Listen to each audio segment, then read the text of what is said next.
Okay. Anybody else? Okay.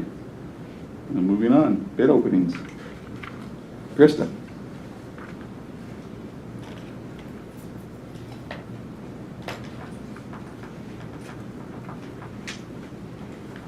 Morning. Morning.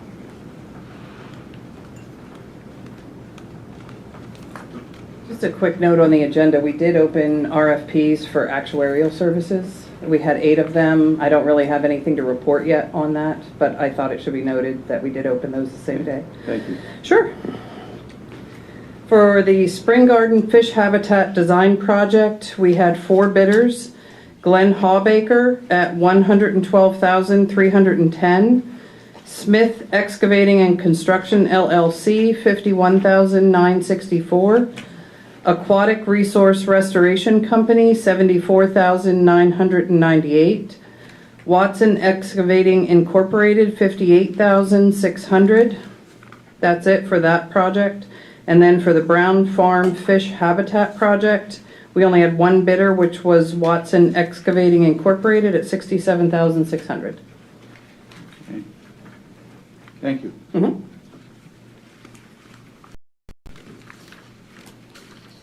Okay, reports. Caitlin. Morning. Good morning, Commissioners.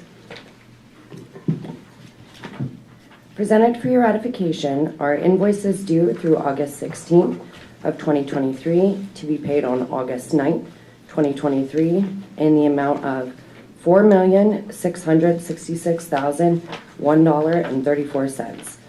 The breakdown is as follows, with 14.86% being funded by the general fund at $693,147.93. 0.17% is being funded by ARPA grants at $7,700. 0.21% is being funded by Act 13 grants at $10,000. 42.49% is being funded by other grants and sources at $1,982,816.50. 6.23% is being funded by RMS at $290,915.85. And 36.04% is being funded by escrow at $1,681,421.06. Okay. I don't want to put you on the spot, but I'm looking at the bond loan principal and interest payments for $2,496,619. Yes. Do you know what bond that is, or? They are, I believe, 3 separate ones. There's 2020, 2017, I believe. I'm not sure on what, like, the specifics of it. I can go get that information from. No, that's okay, right. So the payments must be due on those bonds, the Yes. final payments, I think. Yes. Okay, that's the biggest portion of today's, almost $2.5 million. 2017, 2019, 2020. Okay. All right, thanks. You're welcome. Okay, a motion. I'll move to approve. Any other questions or comments? Hearing none, all in favor, side. Aye. Aye, so carried. Thank you. Thank you. Personnel actions, Jessica. Morning, Jess. Good morning, Commissioners. Good morning, Director. I'm seeking your approval for the following personnel actions as conditional offers of employment subject to the successful completion of a background check and all other employment conditions. For RMS, Ben Winters transferring to an equipment operator full-time replacement position at $20.34 per hour, transferring on August 20th, 2023. For the prison, Tim McElroy, a CO2 position, full-time replacement, hired at $21.48 per hour, transferring on August 6th. For APO, Bradley Beaver, probation officer 2, full-time new position, $23.82 per hour, transferring August 20th, 2023. I'm not sure that the new position is accurate. It's a promotion from a PO1 to a PO2, so I'm not sure if I would consider that a new or replacement, but I don't think it's new. Resource Management Services, Kurt Nagel, hired as a recycling labor full-time replacement position at $14.50 per hour starting on August 14th. Also for RMS, Jonah Inch, recycling laborer, full-time replacement position, hired at $14.50 per hour starting on August 21st. And for the prison, Howard Engel, hired as a CO1 full-time replacement at $20 per hour, and he is starting on August 27th. Okay, it would have to be a replacement position because we did not add in any new positions. Right. To APO, so, So it's a career ladder move yes. for the APO officers. Okay, can I have a motion? I'll move to approve. All in favor, side? Aye. I also wanted to mention that the recycling laborer positions are all full now, so that has been a very difficult position for us to fill, and we finally filled all the spots thanks to our recruiter and to our new manager there, Kristen. So, Good news, thank yeah. you. Okay, at this time we'll recess Commissioners' Public Meeting for the Salary Board. We'll convene the Salary Board this time. Director? Yeah, Salary Board seeking your approval on the following actions. Request to approve long-term vacancy coverage pay for the following employees effective 6 August 2023. Both are in Information Services, Cody Myers, Senior Network Engineer, and John Noble, Technology Analyst. And additionally, request to eliminate 3 full-time gas technicians from Resource Management Services, TDA. Okay, can I have a motion? I'm sorry. I'll second. All in favor, say aye. Aye. Aye, so carried 4-0. This time we'll adjourn the Salary Board and reconvene the Commissioners' Public Meeting. Oh. TDA actions. All right. So request to retitle the Law Clerk 2 and the Law Clerk 2 with experience to Law Clerk. So we now just have one Law Clerk position, and they will, the position will remain a pay grade 12. And then request to eliminate 3 full-time gas tech positions from the RMS TDA. Okay, my understanding those positions will be taken over by a contract. Yeah. Yes. Okay, a motion. I'll move to approve. I'll second. All in favor, say aye. Aye. Aye. Aye, so carried. Thank you. Thank you. All right, moving on to action items 7.1 and through 7.4. Susan? Good morning, Commissioners. Good morning, Director. Morning. Hi, I'm Susan Kletzky. Maya is out of the office today, so I'm presenting in her absence. Vote to approve Act 13 agreement with Community Alliance for Progressive Positive Action in the amount of $25,000. This is the Youth Intervention and Development Program. CAPA is in the audience today and would like to discuss the project. We have Lonnie Gamble and some members from CAPA here. Would you like to please come up and Yes. say a few words? Sure. Good. It's good to see you as always. Same here. Thank you. Thanks Yeah. for having me. Absolutely. Good morning. Good morning. Good to see you. Good morning. Good morning. Answer any questions you may have. Could you just briefly outline the history of CAPA and its purpose? Okay. Good morning, everyone. I am the founder and executive director of CAPA, Community Alliance for Progressive Positive Action. CAPA is a nonprofit youth intervention and development program that was created to provide opportunities for the underserved population. And we started mainly back in 2004. We became aware of the achievement gap in the state of Pennsylvania, and we wanted to create programs and services for kids to help deal with that achievement gap that exists not only in Pennsylvania but across the country.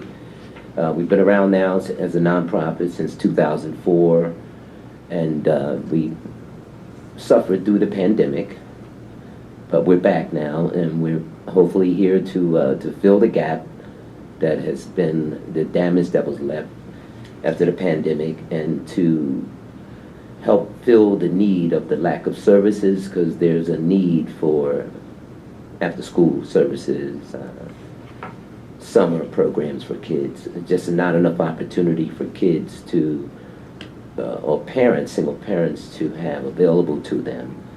So our hope is that we can fill that void. Through the years, we've learned to be innovative in what we do. We're the recipient of several state, region, and national best practice awards, and we feel pretty good about that. And the 19th of August, well, we started July 1st, we're back July 1st with a Saturday program that consists of, and we've been invited, the kids, participants, I think we have 50 kids registered now. We have 50 registered, and the kids have been invited to participate in an event in Dauphin County on the 19th. So we're taking to perform at the Dauphin County Cultural Festival on August the 19th. So we're performing arts now and tutoring, and we're working towards building the academic enrichment program after school. That should hopefully happen once we get everything back in place. So tell, this is being live streamed on YouTube. Tell the public about the award that Kappa won, the national award that was granted in, I think, 2011 by the Department of Justice, and also about how you engage kids. I mean, there's an after-school program where kids come, they do their homework, but then they also are engaged in the performing arts, right? Exactly. And how those, well, tell them a little bit about the award, because I think it's important. A lot of people in the community don't necessarily know it was over 10 years ago. It was a very important award by the Department of Justice. Yes. And also, I don't think a lot of the people in the community understand about trying to, sometimes we engage kids with sports, but we can also engage kids with performing arts, right? Yes. And to that note there, when we started back in 2004, we used basketball as the tool of engagement. I don't know if you remember, we had a gang problem starting to happen here in the city. And I was working for the Public Housing Authority at the time, the Williamsport Housing Authority. And we decided to use basketball as a tool of engagement, and we did that for 3 years. And recruited 160 boys and girls off the street. Because engagement is the tool. If you want to help kids, you have to first engage that child into an activity. So we use the basketball as the tool to engage, and we use the gang prevention workshops to help educate them to the danger of participating in gangs. Back in 2007, we received $500,000 from the Department of Justice Office of Juvenile Delinquency and Prevention. And in 2011, they gave us the Organization of the Year award. They compared what we were doing here in Williamsport to other organizations across the country, and based on our reporting every 3 months, the accounting, and based on the outcomes, we beat out major cities, and we brought that award here to Williamsport. It was called the Organization of the Year from the Justice Department. So that helped us really get to a certain point, but it showed us that we were moving in the right direction, that what we were doing was beating out Philadelphia, Pittsburgh, and all other major cities across the country, because they gave it to us here. And that helped us really see that we were doing something right, and let's keep moving in that direction. And with the help of the commissioners through the years, you guys have been very helpful as well. Did I answer that question, or would you like me to elaborate a little bit more? No, I think it's important for people to understand the background. I don't think everyone necessarily knows the history and understands. And now we engage kids in Kappa through the performing arts. And yes, they put on shows at the Performing Arts Center. And I've read the testimonials of some of the kids who have gone on and done things in their lives where they say, you know what, it was being engaged with Kappa when I was in 10th grade and 9th grade. I don't want people to think it's just about the arts. No, absolutely not, Commissioner. Okay, because, Lonnie, I've not known you as long as Mike Bashir has, but I will say this, you're both great performers. When you do something, you do it well. Thank you. And we've had the opportunity to come to your facility, and what surprised me, I shouldn't say I was surprised, but your students, your children are of all colors, all nationalities. Yes. What impressed me more than anything was your ability to connect with the kids while they were there. There was structure. There was discipline. You could tell it. And I'm going to tell you what's really important. These organizations, such as yours, are the ones that need to be funded by your own communities. Because that's how we're going to break the barrier. We're going to break it as long as we believe that if we can do it and prevent things from happening, and you're a major role player. Thank you. Yep. And you'll always have my support, and I think, in the future. Well, what I've learned through the years is that we were always responding to a problem. I mean, why are we always responding when we can just be proactive? Just look at, I'm a product of that. I was raised with a mother and father. My father worked for the post office for 37 years. But in my community, there was opportunities for us. I come from North Philadelphia. I've been living here now 35 years now. But every 4 or 5 block radius, there was a community center that provided opportunities for us. So here I am, 13, 14 years old, learning how to play an instrument and learning, but now remember I had a father, so the father is teaching me what I need to know as a young man, but the community was there as well. So what Kappa is sort of an emulation or replication of what I was given as a child growing up. Because it's crucial to find ways to engage kids, and that's what we've learned through the years. Let's find ways to engage them first, because the ultimate goal is the academics. But so many kids are struggling that how can they think about an academic when their basic needs aren't being met at home? And we see a lot of that here. Single parents, mothers are working 2 jobs, sometimes 3. So it's hard. And remember during the pandemic when the kids were at home, my late wife and I were raising a granddaughter then. She's 9, she'll be 10 August 31st. And it was just, my wife was home working, I'm home working, and I'm trying to help her deal with the situation online. Now imagine a mother that has 3 kids dealing with that. It was rough just for us to deal with one. So it's clear that the pandemic puts us even further behind. So our hopes is that we will help regain the time that they lost, because like Tony said, it's engagement, but it's mainly about academics. But if you don't try to help deal with those basic needs, you can't get to the academics because they don't feel good about themselves. And that's what we hope that we do, like going to Harrisburg on the 19th. Kids are going to feel good. They're going to feel really good because they have no clue how big this event is going to be for them. And the Dauphin County Commissioners invited us down for that. So they're going to jump on the bus, they're going to leave here, we're going to drive to Harrisburg, and they're going to perform for 10 minutes at this major event, and it's going to change them forever. Can I say a few more things? Absolutely. I'll go back to what I was saying. I started out at a community center. I learned how to play the guitar. Learned music. Didn't have to pay for it. Learned all this stuff at several community centers. And then back in the 80s, 1982, I'm jumping on a plane to do a world tour for 3.5 months. To travel around the world 3.5 months and get paid top dollar to do it. And I learned this skill at a community center. So I'm sitting on the airplane with my guitar, and I'm thinking back, like, wow, here I am about to go away for 3.5 months, and they're going to pay me to do it. And I learned how to do this in my community. It didn't cost me. So that's what Kappa is, a replication, emulation of what was given to me. And with the support of the community, I'm sure we're going to be successful, because we were before. We just got caught up in the middle of the pandemic and some other things before that. We lost the building. We were renting from someone else, and they lost the building. But now we're back, and we're going to work hard to change things here, to help kids, to make them better, productive citizens of our community. You know, some kid is going to look back in 20 years or 30 years, and he's going to say, I learned that at the Kappa Center on West 4th Street.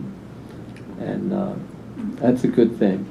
It's a very good thing. Lonnie, you had sent us a letter, and I just want to highlight one of your paragraphs. In the past, CAPA has received substantial funding and community support from various sources: the Department of Justice, the Office of Juvenile Justice Delinquency Prevention, PA Educational Improvement and Tax Credit, the Lycoming County United Way, the Lycoming County Housing Authority, Comcast, PA Council for the Arts, Lycoming County Children and Youth Services, First Community Foundation Partnership of PA, the F. and Bess Baker Foundation, Lycoming County District Attorney's Office, the $1 Million Round Table Foundation, the Giant Food Stores, Staples Foundation, the PA Office of Economic Community Development, the City of Williamsport Block Grant, and various local banks and businesses.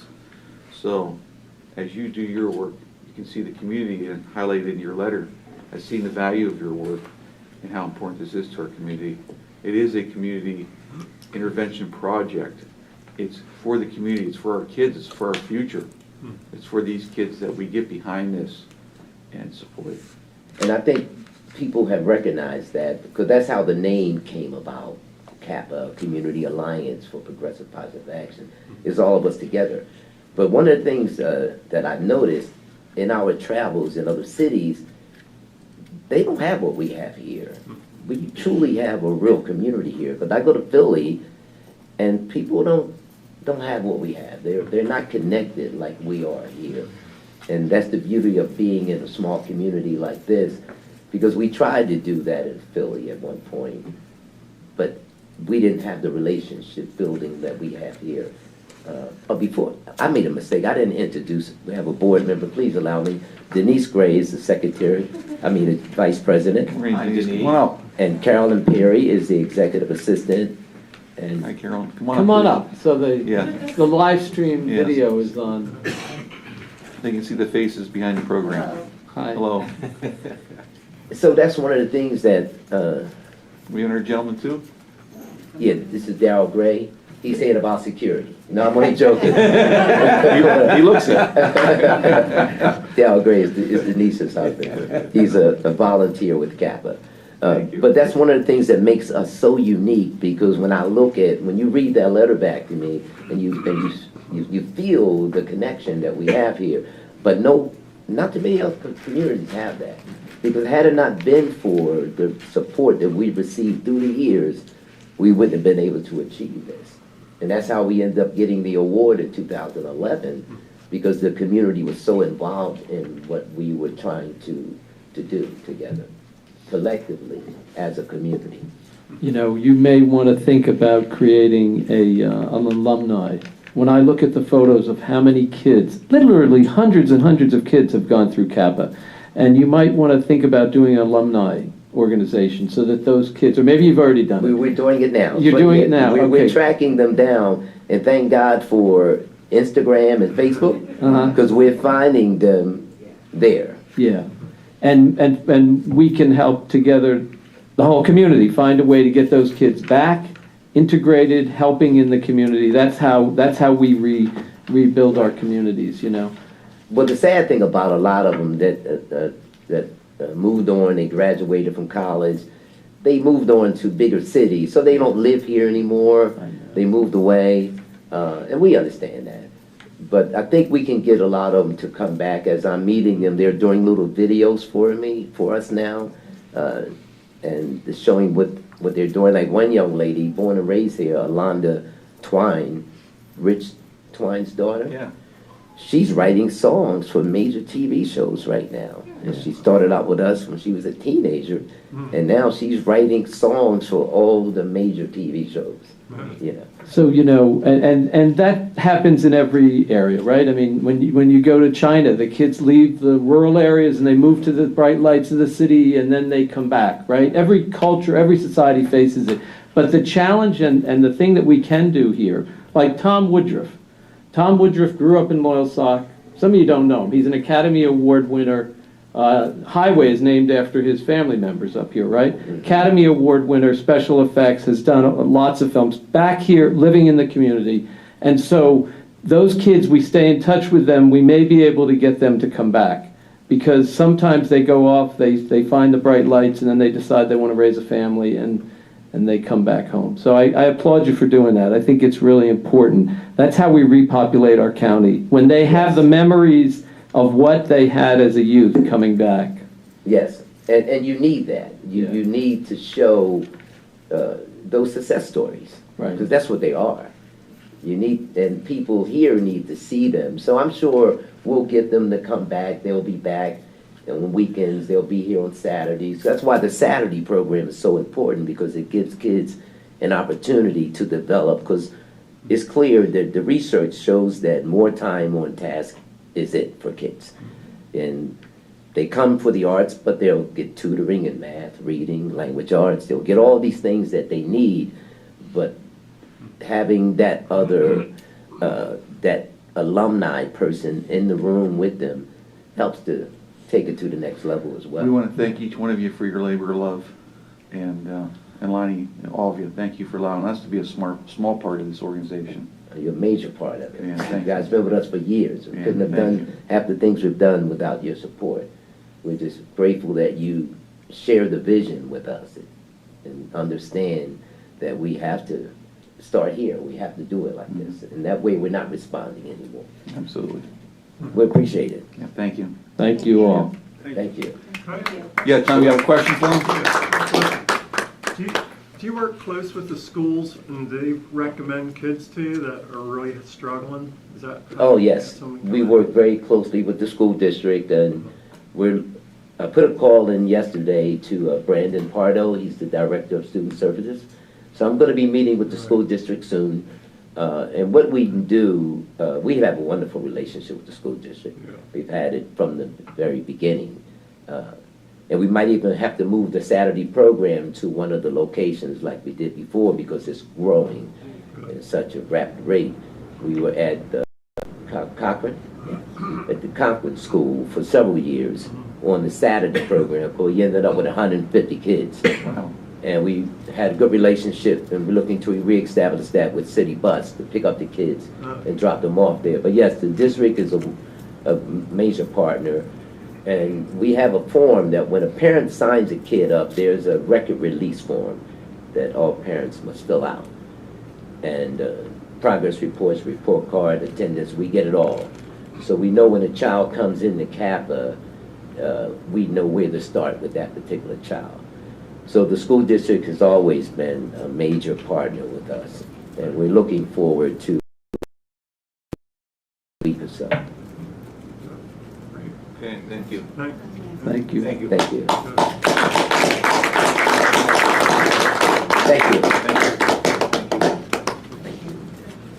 Okay, can I have a motion? I'll move to approve. I'll second. All in favor, say aye. Aye. Okay, next. One second. Yes. You're welcome to They have a stay. lot- They have a lot of work to do, I understand that. Yeah, So you're welcome to stay, or you can leave. It's up to you. Yep, feel free to have a great day. Thank you. Thank you. Yeah, take care. It's good to see you Yeah. all, really. I know that pandemic was tough, but it's good to see that you pulled through it and you're back. Again, it goes back to the community. Yeah. I know. And keep playing your music. Yes, thank you. Absolutely. Item 2, vote to approve fiscal year 2023-2024 Lycoming County probation with restricted condition grant award from Pennsylvania Commission on Crime and Delinquency in the amount of $380,000. This funding will support the community. You're okay. It's okay. In a Just read over minute. Okay. This funding will support the county's intermediate punishment program, which includes a portion of these monies being passed through to our single county authority or West Branch Drug and Alcohol Abuse Commission. Don't feel bad. We used to just say the IP program. So, I don't see anybody from the courts here, so we'll just, but, do I have a motion? I'll move to approve. I'll second. It is a 2023 budgeted item, so, all We- in favor, say Aye. aye. Aye. We thank the courts for reaching out and getting that grant. I'm sure that they had to have both They had to do some work to get it, but they also have to have a track record that the state's willing to give it to them. So that's good news. Yeah, thank you. Okay, moving on, 7.3. Item 3, vote to approve sub-reciprocant agreement with CEDACOG for the whole home repair program in the amount of $1,105,133. CEDACOG will contract with STEP and Penn College to implement the program. Admin at 4% max with a budget of $44,205 handled by CEDACOG. Workforce development at $70,000 handled by Penn College Clear Energy Center. Grant program home repair at $880,415. STEP and contractors hired by CEDACOG. Technical assistance, applications, and coordinations, 10% max of $110,513. STEP and case management will handle that. This is a great opportunity for grant money to be funded into our county for home repairs through STEP. And I know that other counties have taken advantage of it, and I'm glad we're also looking at doing also. And this is a great opportunity for contractors. Notice she said 880,415 going to contractors, and that's good for job creation in our community. So Good for seniors to be able to reach out to STEP and get their homes fixed. absolutely, and I believe it. I don't know if it just has to be seniors. I think it's also income based. It's all income based. Income based. Yeah. So if you're not a senior but you're living in a difficult situation and you need repairs done. Please reach out to STEP, see if you're eligible. Right. If you are, then I'm sure that the funds will be looked at and available. I think it's important to say that when you take a look at a 4% administrative fee, okay, in many cases, we get calls that say, oh, the administrative fee, this and that, and why is it so much? But you have to understand that CEDACOG, STEP, are organizations that have to follow this through. Okay, so not only are they laying the foundation, once they establish that and then disperse and allocate, then they have the responsibility of following the money. So it's not like they're getting wealthy here. And it's usually years of commitment for one. So I want to thank them for doing it for such a small percentage, and they do a wonderful job. You think back to the rent monies that came in for Yeah. utilities.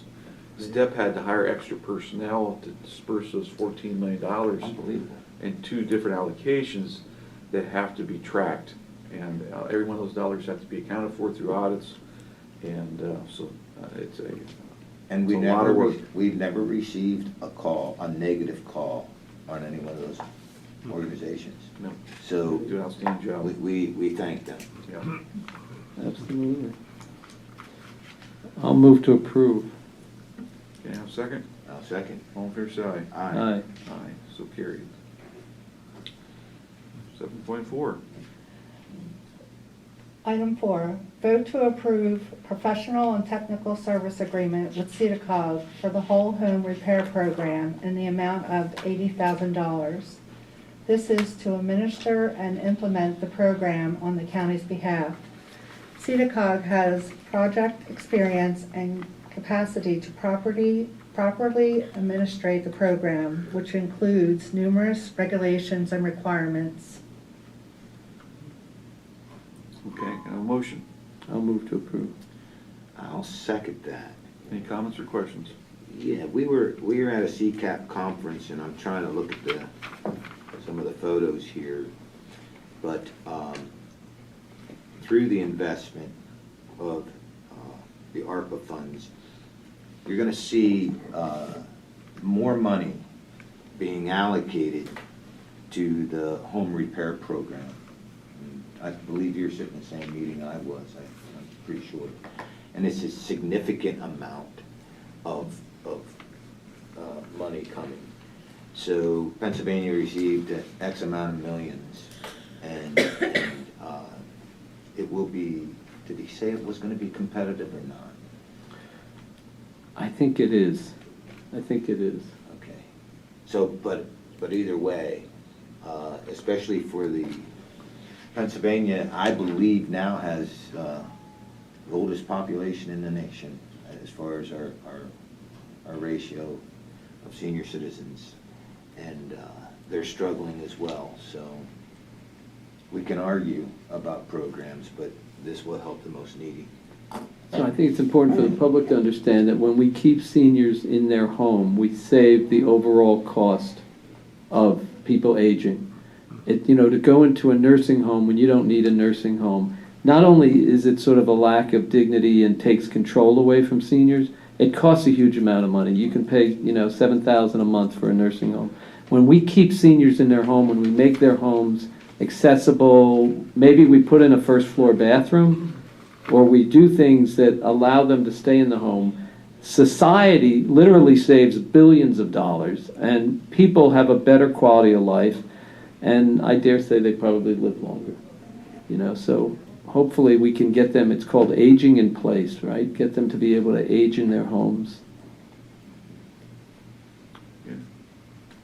I have a motion. I move to approve. I'll second. All in favor, say aye. Aye. Aye. So carried. Thank you, Commissioner. Thank you, Director. Susan. Thank you. Yep. Happy birthday. Have a Oh, good- thank you. Have a good day.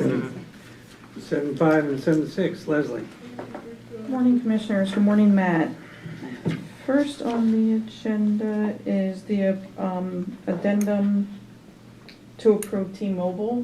Basically, this will be able to, it's $5 a month per device, per app, and it's for the maintenance department, so we can get them to push the Talk app on their T-Mobile phones. And right now, we're only going to start off with 5, so it'll be like $20 a month to add on to their services. Okay. Well, 5 times 5 is 25. Or 4, sorry. 4. Okay. Sorry. That's Thank you. 4. A motion? I'll move to approve. I'll second. All in favor, say aye. Aye. Aye, so carried. 7.6. This is, we're seeking your approval for the new Marco contract. Basically, we're taking off the old copiers from 2022 and 2023 and adding them to the new contract. That's going to take our color copies from .055 down to .033, and the black and white from .0086 to .00375. Save some money. Leslie, over the years, you have been the master of negotiating those copy prices. For 8 years, I've listened to that .00 go down, which is great. I like to beat them up a little bit. Yeah, that's great. Appreciate it. Okay, a motion. I'll move to approve. I'll second. All in favor, say aye. Aye. Aye, so carried. Thank you. Thank you. Thank you, Leslie. 7.7, Ken. Morning, Ken. Morning, Commissioners and Director. Before you is an agreement with Port Elevator for the maintenance of the courthouse elevators and the LISOC from 2024 through 2028. Pretty Okay. important. A little bit, yes. Yep, and it is a 2023 budget item. I have a Yes, motion. yes. I'll move to approve. I'll second. All in favor, say aye. Aye. Aye, so carried. Thank you, Ken. 7.8 and 7.9, Hutch.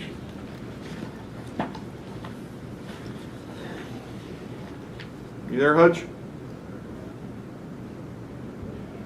Yeah, I'm here. Can you hear me? Yep. Sorry, sit down and read. Good morning. Pre-approval is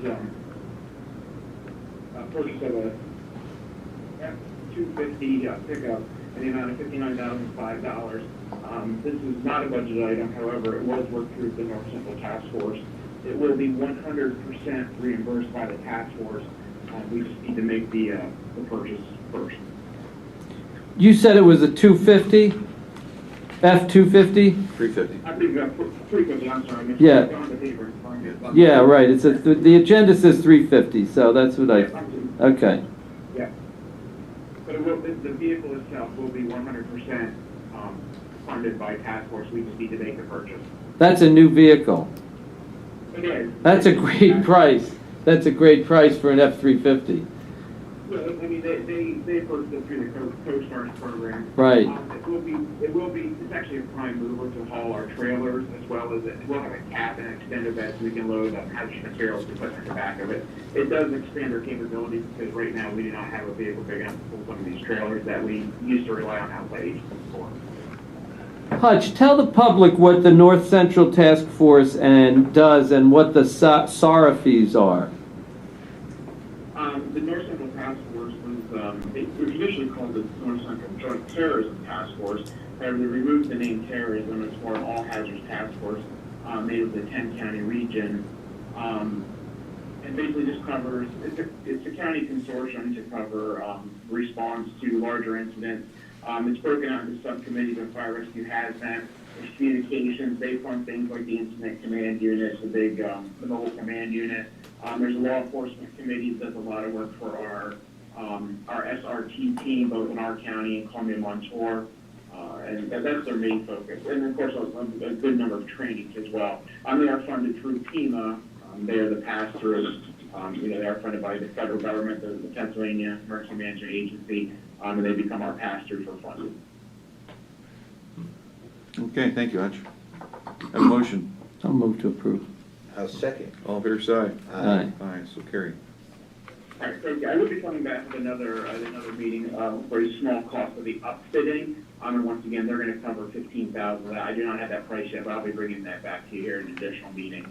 And then, I'm sorry, you asked about SARA fees. SARA fees are paid into the county by SARA sites who are designated with highly hazardous chemicals. They're required to file annually, and as part of their filing, they pay into the county in SARA fees, which is managed by the LEPC, Local Emergency Planning Committee, and those funds are used for additionally training, hazardous material supplies, anything hazardous materials response and training. So that's a fund we have available, and because this vehicle is directly tied to hazardous materials, that's the funds we'll use until they are reimbursed. Thank you. Thank you. Yes, another. 7.9. Yeah, 7.9 is just a follow-up to your previous approval when we needed to switch to Eagle Towing as our contracted hazardous material team after EnviroServe dropped their payment certification. This is just a no-fee additional document that I need the commissioner's signature on to send back to PEMA. Just agreeing that we have contracts with Eagle, we understand their responsibilities, our responsibilities, and just required document. Okay, and it is a 2023 budget item, so I have a motion. I'll move to approve. I'll second. All in favor, say aye. Aye. Aye. Hey, Jeff, can you hang on for a second? Yep. Okay.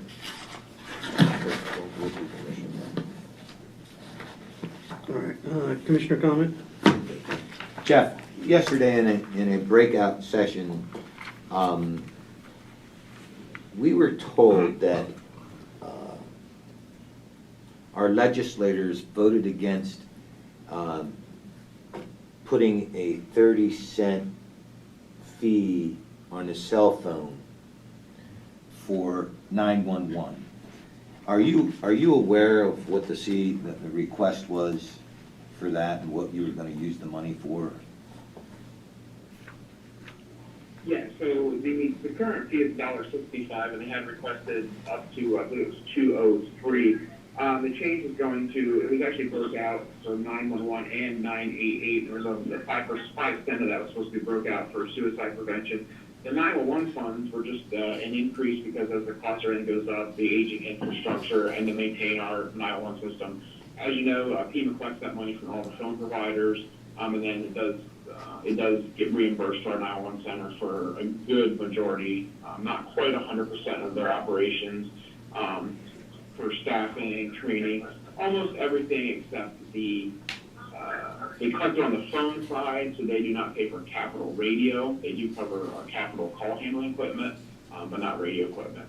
I was not aware just yet today that anything was voted down, so I'll have to follow up on that with them.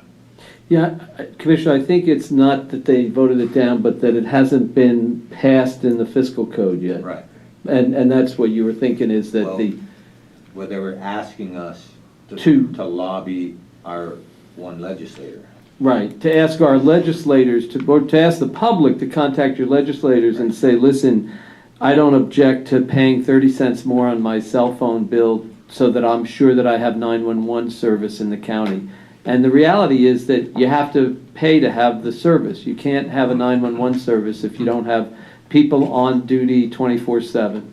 And the good thing for taxpayers is that when that center, and correct me if I'm wrong, Mr. Hutchins, but that center is 100% reimbursed. 911 is 100% reimbursed by the state fees we collect. Is that correct, or am I wrong on that? Do we pay some towards it? We're at about, on daily operations, we're at about 98 or 99%. They will not pay for, like the vehicle that we need to go to the 16 tower sites to perform maintenance. They do not pay for the vehicle and fuel. Okay. That's one of the small things. But yes, we're at like 98 or 99% of daily operations they cover. So I correct my comment, not 100%, but 98. It's very close, yes. Yeah, but again, And actually, that's every phone line, landline, voice over internet, or cellular, not just cellular. That's every phone line. right, every phone line. Okay, thanks for pointing that out. So, but I guess the public should know that it's important if we want to continue to have that. So what's that? We're one of the first states to have a statewide 911 phone system. We've switched from the phone providers directly providing 911 calls to us, where they're actually providing them to the state now over their fiber network, and they're being handled just by the state. I believe, Beth, let you guys know, we switched over on July 12th. So the state is not 100% done. It will be done until 2024, but we are making big leaps and bounds. But this goes to support just the aging infrastructure, and as everything, there are small increases needed over time. So they wanted us to lobby the legislators that are going to be hesitant to pass this. Right? Right, and we did do that resolution a couple meetings ago. Yeah. I'm supporting it. Right. But I will say this, okay? It's a matter of $3.65 a year on your bill. Now, you said that there's $1.60 already on it. Yeah. And I don't know what that means as far as money. They didn't bring it out, but I'm assuming it'll be millions of dollars, just the $3.65. But on the flip side, do we understand why some of our legislators would be in disagreement with this? And I think that's an important story to bring out as well. When the state government increases its budget by 5.5%, and you added $5.5 billion to a state budget that's out of control in spending, right? Why aren't they asking the question of, let's look at other programs, look to see how efficient they are, and if they're not, cut some of those out and then give it to the appropriate place. That's what those legislators are arguing. We have to improve. We must seek ways of finding revenue and prioritizing it into the right departments. We continue down this path of spend. You just read in the paper today about the aging from Governor Shapiro. By 2035, if his plan's implemented, we'll have an $18 billion deficit. Just in that alone. We can't afford to be the federal government. Not in our state. We just can't. We don't print money. We'll tax. And that's an issue. Yeah, and I've spoken to one of our local legislators about this specific issue, and his concern was the increased fee. If it's going to be increased, how long is it going to be increased? If it's going to continue to go on, and the out of control spending. And he brought up those exact points. He goes, why don't we cut something else to help pay for things? Because he goes, there's a lot of programs out there that aren't working, that need to be cut. And then my last, go ahead. Well, I was going to say, they can be looked at as two different things. I mean, the 911 fees that we collect on the phones go to 911. So in some ways, it's positive that we direct money and we raise it from a source so it's not some ambiguous. The question of whether we need to cut spending is another question, but if we don't get the 30-cent increase at the state level, what's going to happen is that we have X amount of money it costs us to run our 911 center. We're going to have to go into our property tax bucket of money to get money to help fund the 911. So the positive thing about the state directing it is that it allocates money from phones, cell phones, landlines, and theoretically, if you don't have a cell phone, you don't pay, but you're still going to be able to use the service, right? You're still going to be able to use a 911 service. You can call from someone else's phone. So that's the only thing we need to think about is it really a good comparison by the state legislators to not increase this? Now, if they want to talk overall about cutting spending, absolutely. That's a bigger conversation. And I'm not advocating one way or the other, by the way, just so that you know. Yeah. I think it's very important, you know, the 911. The second is, at this CCAP convention, we were awarded some things, but other than that, we had a conversation with many of our county commissioners, surrounding county commissioners, about Lycoming County and how, you know, what we're implementing, and, you know, boy, you seem to be spending money. And, you know, we're in certain cases, when you take back the drug task force and you bring it to your own NEU, you add $500,000 to the budget. You do things because we make decisions based on the information that we have. And if we believe it will improve not just the quality of life and the safety of our community, you make those tough decisions. And we all pay, okay? When you make a decision to bring, instead of paying for a $45 million new prison, that will bring in day reporting to see how we can get the cooperation between the judges, the courts, and the DA,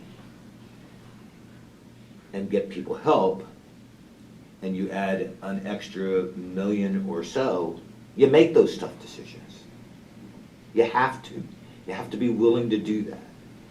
When you see the rising cost of health care and how detrimental it is as far as your budget, okay, and you bring in a clinic, you bring in a center, and you try new ways and initiatives, you have to make those tough decisions. And sometimes commissioners or councils just don't. And the bridge bundling was one of them, where I couldn't, but well, you know what? I'll wait until we get to that. Yeah. Okay. I'll go back to a former CCAP meeting I was at in March, and I had a neighboring county walk up to me and ask me about the bridge bundling program. Well, how are you guys doing that? We have a bridge down here, we can't afford to repair it, and we're gonna have to close it down. And I said, well, we've been doing it. You know, give the experts a call up in our office.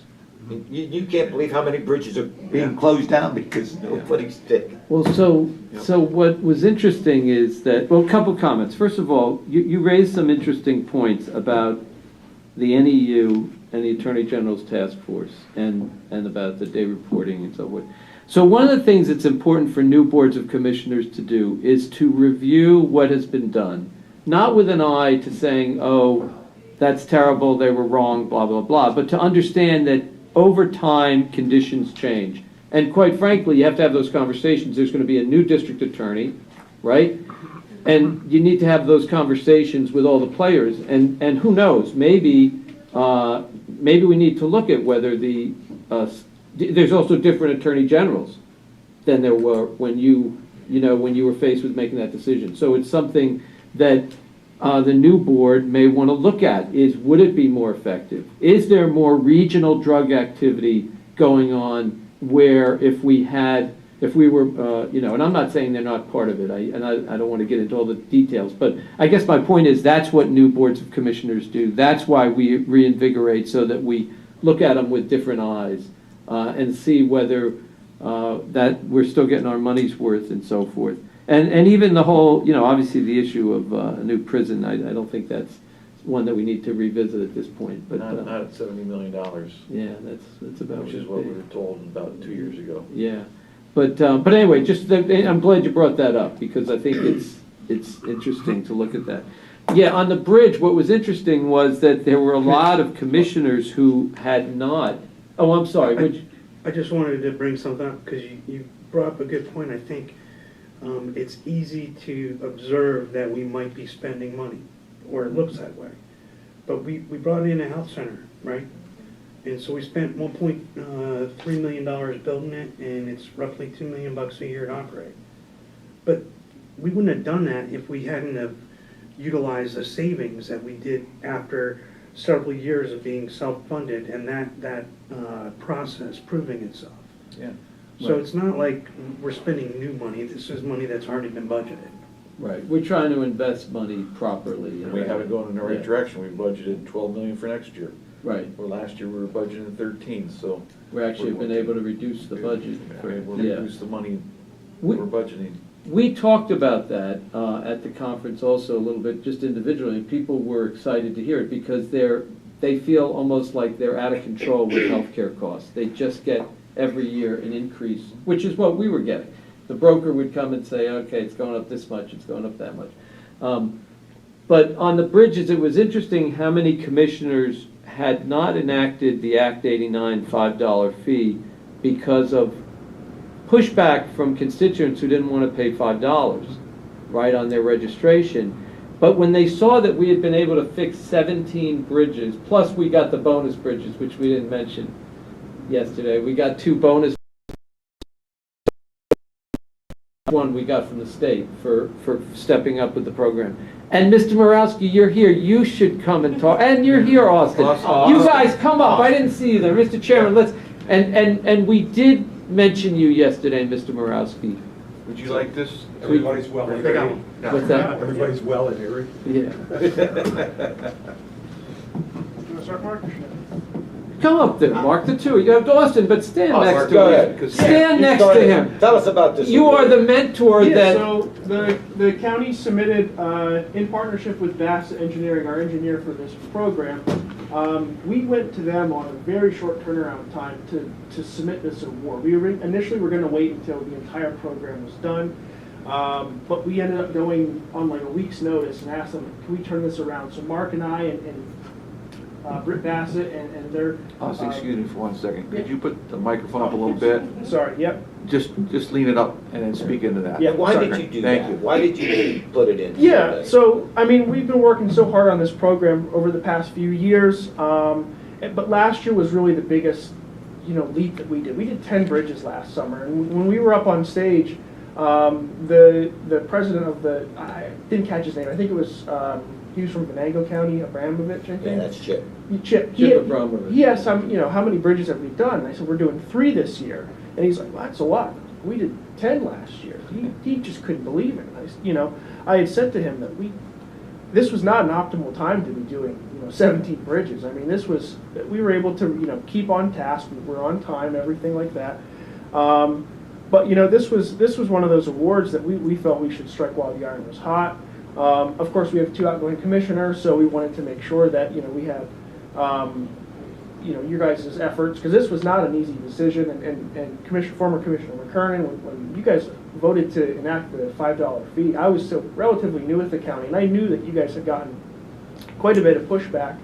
I know you guys had talked about the one time you were at the PSATS meeting, probably out in Muncie Township, and you guys, brought it up, and it was a pretty heavily contested subject. But I think once people realized that when they knew that the $5 was not just going to come into some big slush fund at the county, and it was going specifically to bridges, and that these were bridges that, sure, they may not be in their municipality, but, for example, if you have to go to an away baseball game at Montgomery Park, cross a bridge that is part of this program. If you want to go, to a restaurant in Loyalsock and you have to go down Sheridan Street, you're crossing a bridge that was in this program. If you're in Jersey Shore Borough, you're crossing it.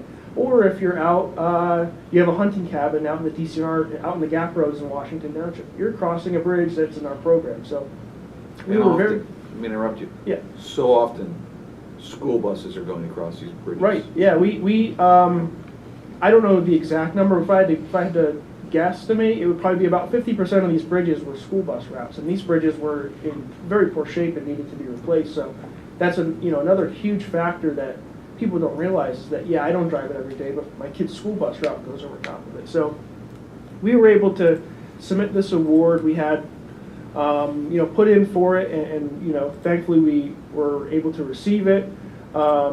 They commended us for our innovation, which, something that we really try to take pride on is, being able to come up with solutions that are outside of the box. They really highlighted how we had no federal funds in this. This is all $5 fee, Act 13 bridge restricted funds, things like that. There was no federal funds for this because we would not have been able to turn it around as quickly as we did. I mean, we awarded our engineer in 2020 when we were working from home. We were in the shutdown, was when we did the award for this. We were back in the office by the time we had got started.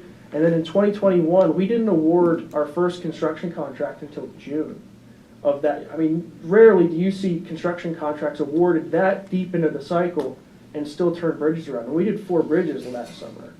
And then this past summer, we did 10 bridges, 2 separate contractors, 10 municipalities throughout the county, which was not easy. I mean, we were running meetings every week with our construction crews, making sure that they were on track. 2 different, Wolniak did bundle 2, Ryland Construction did bundle 3.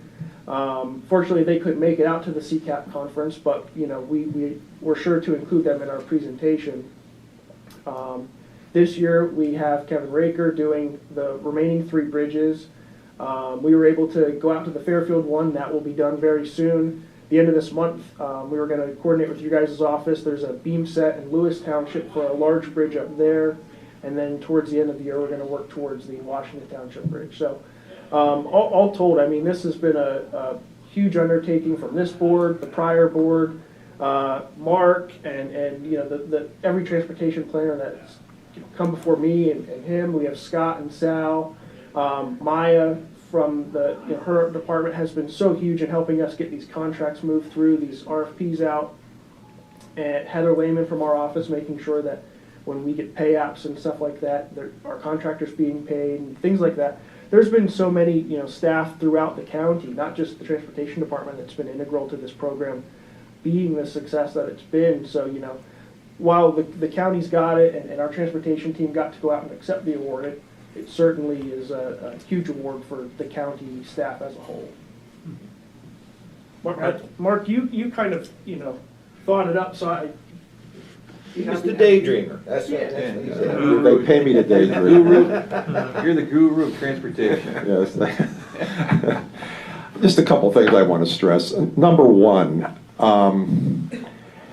in Lycoming County, I've watched this over the years I've been here. When we see a problem, okay, we do not duck from it. Okay, and Tony, I think you said it well. We try to find creative ways to solve a problem and minimize that burden to the taxpayer. And sometimes state government does do some good things where they will pass enabling legislation like Act 89 and said, we will empower you. If you have a bridge problem, we'll empower you to fix it. Okay? And that's kind of what they did here. And the reason why that happened is because the locally owned bridge backlog in Pennsylvania is tremendous. And in my judgment, based on where we're going as a state as a whole, and looking at the capabilities of counties and local municipalities, unfortunately, there's going to be a lot more bridges that are going to close because the time clocks that they're on are running faster. They're going to run out faster than the assistance that can be provided to stop that problem. It's just a matter of dollars, cents, and time. Okay?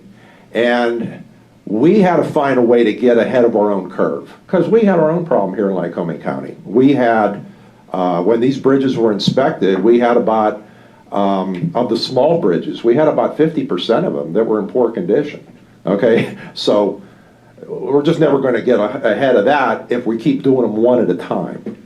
So I was watching what was going on at the state level. They were doing bridge bundling at the state level. They did these rapid bridge replacement at PennDOT, where they did 558 bridges, all in one big massive contract. Did we want to emulate that? No, because it was a whole different animal they were dealing with. Our bridge problem wasn't like that, but we could borrow some concepts out of the bridge bundling they were doing and kind of dumb down the bureaucracy a little bit and make it fit more for Lycoming County. And we could achieve this a lot more cost effectively than had we done them one at a time. And the time frame to do them one at a time, well, it would be out 17 years if we were doing it that way. So here we come in, deliver a program in 3 years. So the first thing I want to emphasize is that we told the people, when you passed that Act 89 ordinance, that you were passing it to fix bridges. And it was promises made and promises kept. So that other Board of Commissioners and your Board of Commissioners basically kept that promise to the taxpayer that that's what you were going to purchase. And that's transparency. And I think the next time you want to do something like that, you now have something on your resume that proves that you will do what you say. Okay? So that's the one takeaway. The other takeaway, he's way too modest. Okay? I remember, and this goes back to 1996, so we're talking quite a ways. There was a commissioner that came and took office, because in that year they had a clean sweep. There was all 3 new commissioners at the time, I remember. One of them was a guy named Carl Kircho, and he visited our office, our planning office, and he said, I want to tell all you planners one thing. He says, I'm not just looking for planners, I'm looking for doers. I'm looking for doers. And I remember that stood out to me because I thought, you know what? He does make a good point, because we can do all the planning studies in the world, but the public doesn't really see the result unless we're out doing something, unless we're fixing something that they see, they touch, they feel. So he inspired us to be doers. You were looking at a doer right here. Okay, this guy, he named everybody involved and everything, but the day-to-day trench work, Austin Daly did that. And he did that coming into a process that he really didn't know anything about. Okay, so he got a little tutoring from me, he got a little tutoring from Scott Williams and all, but then he took the ball and he rolled with it and he learned. So not only did he do something, he learned things that will make his job better the next time. So the next time you want to do something with bridges, he's now an expert in it. And so I want to recognize his effort. And finally, I think that this award it shows that from the state of Pennsylvania standpoint, I think they not only recognize the achievement, but they realize that more leadership needs to happen. And if we can be that ambassador, I think they'd appreciate it. If we can, you said other counties contact, that's true. I probably talked to 6 or 7 of them myself, okay? And they say, how do you do it? Well, you know, this benefit then isn't limited to Lycoming County. If other counties can learn this, then their taxpayers in those counties can save money. And they can get ahead of that curve of the bridges running out of time. But it's going to take political leadership.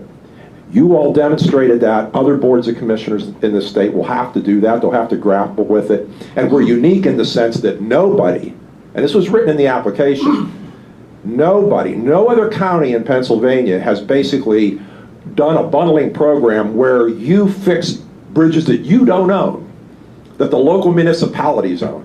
But you recognize they can't do it on their own. So you did the leadership. Many other counties, either they're just not in a position to do it, or even if they did it, well, you know, they might get pushed back and they don't want to deal with the fallout. But you took those steps, and the results are, I think, evident. Mark, I want to go back 10 years before you mentioned 1996. I want to go back 10 years before that. Yeah, our first year of employment here. Because what I look at is you're the foundation. You have been talking about leadership. You're the leadership.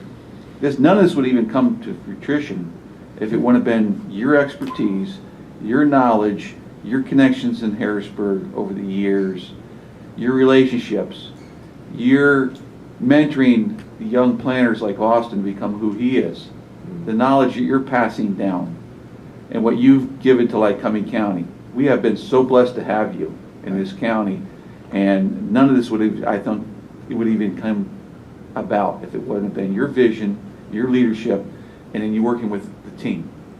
So thank you. I appreciate it. I have two final comments. And the first one will be, I did mention that yesterday, that we need more enabling legislation. We need to be able to say what counties need, because we have a lot of needs, okay? But if there's no will to increase the tax or to do this, or put a fee on, then it's not going to happen. So I did challenge the legislators and say, listen, we can give you example after example after example of where county government, we have no options, we got to get it done. It's not about R's and D's, and it's not about that at all. That's right. Okay? And as long as you communicate that well with your citizens, you can do it. Yeah. It's not an issue. They understand, and they, people say, you must not like that, Jeff. You get criticized all the time. And you know what? I tell them, no, we don't. 95% of the people, oh yeah, they'll criticize you, and then they'll come up and say, you got a tough job. We understand that. Okay. Right. And the last thing I like to say is, we finance these big bridges through a PIB loan.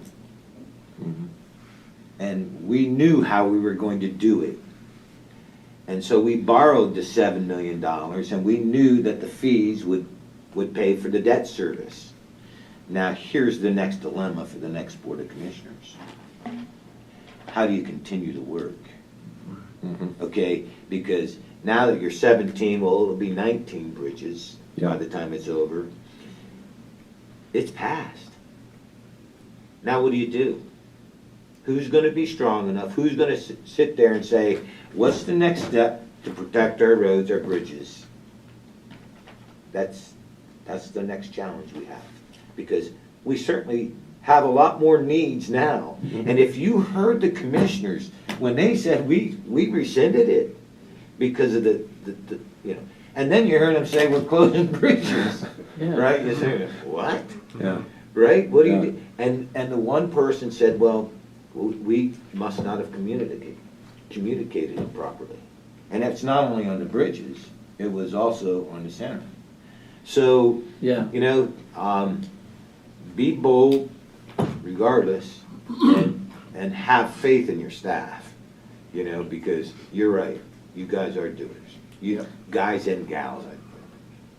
So, I don't know if you remember, Commissioner, but we were in the first workshop we were in yesterday. A man raised a question with Bob Morgan, who's with the Department of Agriculture, about a bridge. USD.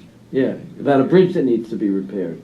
And that was before we had the program where they gave us the award. And he was asking, how do we get the money to fix the bridge and so forth. And to the point you made about where do we go from here, we know the Transportation Department has a plan to say, listen, one of the things we learned in this process was that if we intervene with bridges early, this is what the Transportation Department has taught us, Austin and Mark and Scott, right? That if we intervene with a bridge early, before it deteriorates to the point of having to be replaced, we can save millions of dollars.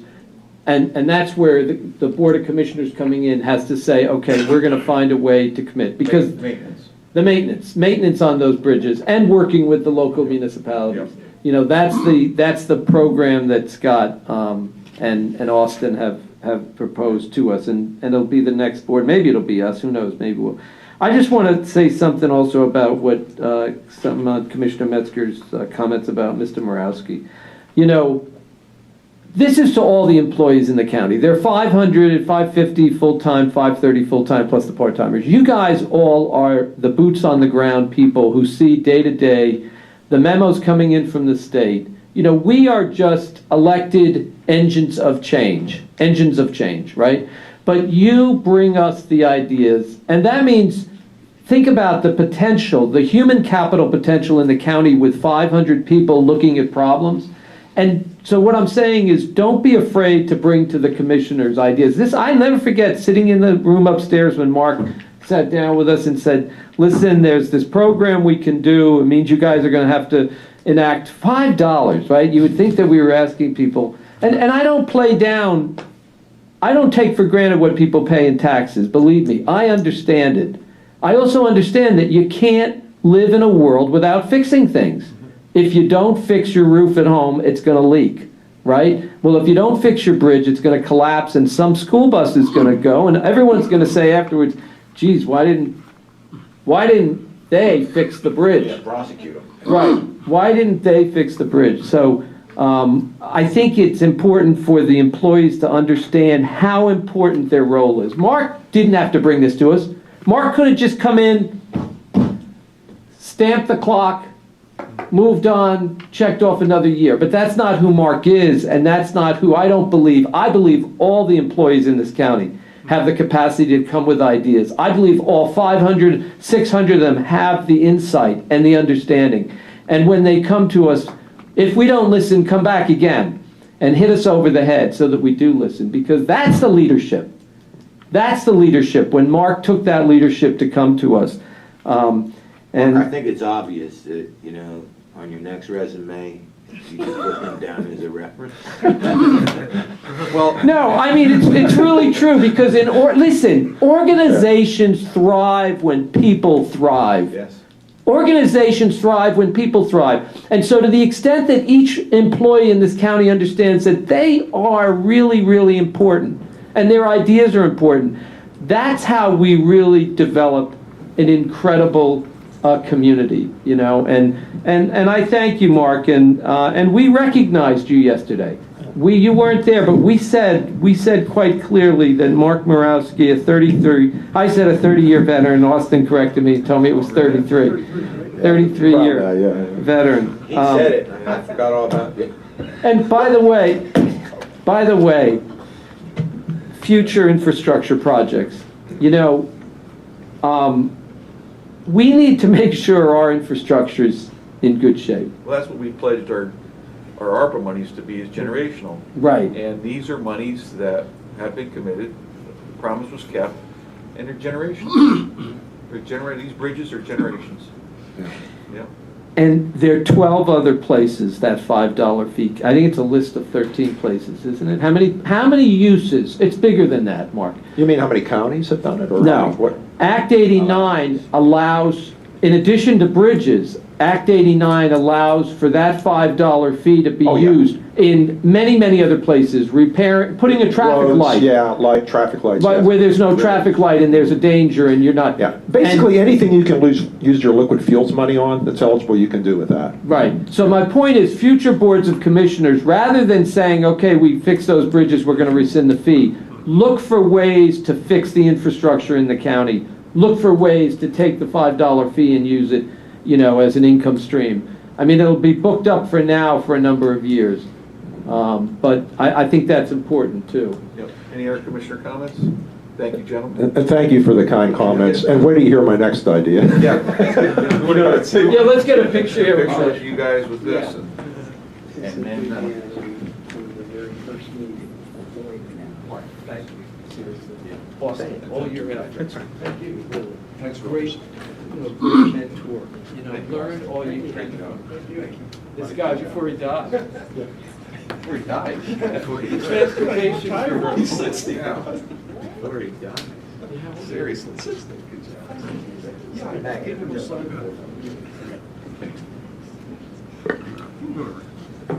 I would slide over this. No, you're fine. Are you up and in town? Can you? Okay. Slap for a second. Wait till I get back. Guess I should. For a cake.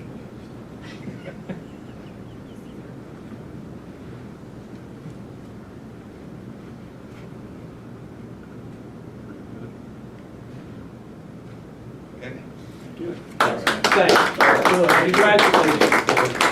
Let everyone know in transportation and in planning how very proud we are. Hey, Mark, thank you for that. Okay, well, did you guys, we had two. Oh, just that one. Oh, yeah. Thank you very much.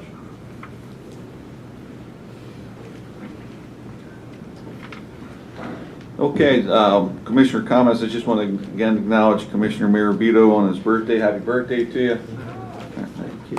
On your 70th birthday, right? Right, thank you. I'm 85 today, and I feel like I'm 25. I'm telling you. So, No, it's not my 70th birthday. I'm just joking. I know, yeah. Yeah. So, 67. I mean, Yeah. what's a number, right? It's a number, yeah. But I How you appreciate feel? it. Was very nice, and Commissioner Metzger bought a birthday cake, which is Not with county funds. no. Always point that out. Right. Chris is in the back. Controller's in the back. Yeah. No, thank you. It's very kind of you to mention that. Yeah, we like to do that tradition in our office. And Yeah. it's important to recognize milestones. My last birthday as a commissioner. Wow. Yeah. Okay, public comment. We ask you to please keep it to county items. Hi, Mark Messina from Mentorsville. I just wanted to mention of Lonnie's program with Kappa and with the performing arts aspect of it for these kids. I have a background in education, and we all know that statistically speaking, kids who are involved in extracurricular activities do so much better academically and just in life. And I never realized until I was a parent myself how many youth sports programs we have. But and my oldest daughter was a pretty good athlete. My son was a pretty good athlete, but my middle daughter was a terrible athlete and hated sports. But she could sing and she could act. But until she got to like middle school age, there are very few programs for kids like her. You know, you can sing in the elementary chorus, but everybody sings the elementary chorus. And then when she got involved in the Community Theater League and their Sprouts program, it really was life-changing for her. And that's one of the reasons I'm on the board at the CTL. But the fact of, these kids are just looking for a place to belong and a place to excel. And there are lots of kids whose sports are not their thing. And the more programs that we can provide for them, just the better it is for them growing up, both academically and socially and in the community. And in the art world in general is wonderful. But in a lot of arts, for people who draw or people who paint, there can be very solitary art activities. But the performing arts gets these kids together, and they get in groups, and it's a peer group, and it's just something so positive.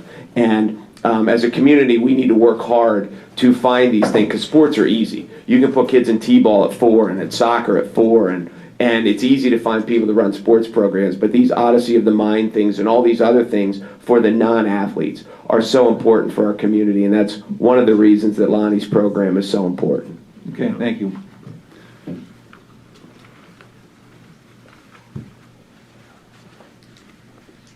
Morning. Morning, Commissioners, Morning. Director. Bob Pryor, Mifflin Township. I'm just wondering if you could give us any more information on this Brown Farm Fish Habitat Project and the Spring Garden. What type of construction is this going to involve, like deflectors in the creeks or erosion control? I was just wondering if you could be a little more specific on exactly what's happening. Yeah, to be honest with you, I do not have all the details. I suspect, You can sum it up, I mean, so. well, I mean, to sum it up, I think we're going to deal with fish habitat. No, I mean, I don't know the details of it, but actually, Ms. Rogers. Yeah. Do you happen to, the controller, do you happen to have any of the documents with you about the brownfish habitat? They are online. They can see them on Penn Bid. They can see them on Penn Bid. Do you know who submitted, who's doing the project that the bids were requested for? For the Brown? And the Spring Garden, not who submitted it, but Oh, is it the Conservation District or is it, I don't know. I'm trying to figure out which organization in the county put out the bid. Maya put the bids together, but I don't know on behalf of what department. Okay. Bob, you want to give us your number and we'll have Maya call you with the direct information. Okay, Yeah. 570 398-7567. Okay, she can read you the exact Okay. language. Or at least tell me what website it's on, I can check it out. I can show you that, Bob. Oh, okay, maybe I can do Okay, that. great. Yeah, so they haven't been awarded yet, but the bids haven't been awarded yet, but they've just been received and opened. But the controller, Ms. Krista Rogers in the back, Yeah. can, I just wonder, like, if the Fish Commission and all them were involved in this, so, all right, thank you very much. Thank you, Bob. Good to see you. thanks for coming in, Bob. Yeah. Thank you. Morning, Tom. Tom Adams, Williamsport. Proverbs 18:17, the first to plead his cause seems right until another comes and examines him. And I guess one first thing I'll say, I saw a letter in the Gazette again about, someone referring to the climate, how we're destroying it. There are a million ways to tell a lie about one specific topic, but there's only one truth. And when we examine the things, the claims of climate disaster and climate destruction, when the true science comes out, we say it's just not true. There is no man, we're not destroying our overall climate or anything. We can affect locally, but there's a fellow named Dr. Richard Lindzen. You can find him on YouTube. He's a climatologist. He was one of the founders of Greenpeace, but he left that organization because they wanted to control or get rid of chlorine. Well, that's a natural substance. You can't get rid of it, and it combines. Once it combines with different elements rapidly. But without chlorine, we don't have salt. I mean, it's just stupid things like that. But so when we look at things after someone makes a claim, we got to make sure what we're being told is true. And another example is I was told by someone I know about CAPA that it might not be a good program, and so I spoke with a couple people about that and said, sound pretty good.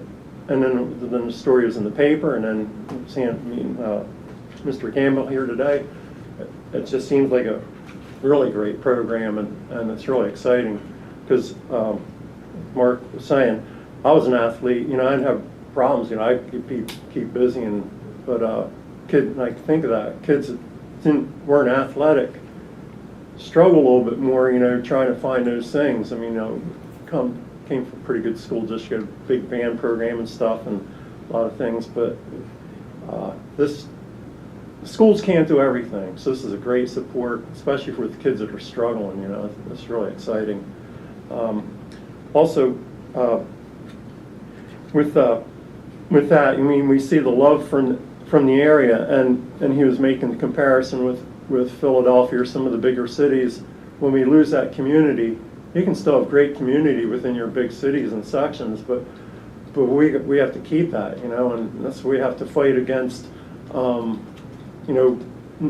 Like I said before, if we don't agree with each other on things, doesn't mean we can't still get along and try to work things out. It might not, and there's going to be some things we're never going to agree on, but we still have to realize we're all human and learn to live with each other, even with some profound differences. So that's what makes this area, I think, really unique, and we really have to fight to keep it because Satan doesn't want us to. And so, with the reference to the governor with the program on aging and things, that one thing that's a little concerning is that the more programs you have from government, the more strings there are to it, on your lives. And the last thing you want to do is make government our God. But same time, there's a balance. Thank you. Thank you, Tom. Tom, you're raising a good point about Kappa, and one of the things I think Lonnie's very concerned about is the increase in sort of gang activity, and gangs look to young people to recruit. And there's an old saying, idle hands, how's that saying go? Right. The bottom line is that if kids are busy, they're not going to get into trouble. And busy working, busy being involved in activities like Kappa. My mother used to say, kids work so hard, they're going to put their head down at night and fall asleep, right? And it's old-fashioned, but there's some truth to it, that we keep our kids out of trouble by keeping them engaged. Kappa, all of these programs are ways to keep kids engaged. That you brought that out. I think it's important. Yeah, thanks. Thanks, Tom. Okay, any other public comment at this time? Any online? One comment online, William Fenderson, I think he means to say, where were the nonprofit come into play to pay their share?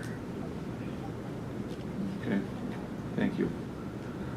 All right, we completed our agenda, so we will meet again on Thursday, August 17th, 2023 at 10 a.m. Thank you, everybody. Have a great day.